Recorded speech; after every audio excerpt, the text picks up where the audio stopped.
नमस्कार मंडळी, आज आपल्या गॅरेजमध्ये बजाज पल्सर 150cc हे मॉडेल आज आपल्याकडे स्टार्टिंग प्रॉब्लेमसाठी आज आपल्या गॅरेजमध्ये आलेलं आहे. गाडी स्टार्टिंग प्रॉब्लेम आहे तर आपण चेक करूया. सर्वप्रथम आपण स्विच ऑन करूया. अशा प्रकारे आपण चावी स्विच ऑन करूया. त्यानंतर आपण हॉर्न लावूया. आपण पाहू शकता हॉर्न इंडिकेटर चालू आहेत.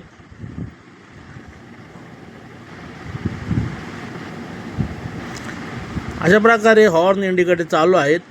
त्यानंतर सेल्फ स्टार्ट करूया. आपण पाहू शकता सेल्फ बटन दाबल्यात गाडी सेल्फ होत नाही. त्याचबरोबर गाडीमध्ये मीटर लाईट व न्यूट्रल लाईट लागत नाही. यासाठी आपण सर्वप्रथम बॅटरी कनेक्शन व फ्यूज कनेक्शन चेक करू. यानंतर आपण सेल्फ स्टार्टर रिले चेक करूया. आपण दुसरा स्टार्टर रिले लावून पाहूया. अशा प्रकारे आपण नवीन स्टार्टर रिले पाहूया. यानंतर आपण चेक करूया. आपण पाहू शकता आपण यानंतरही सेल्फ गाडी होत नाही.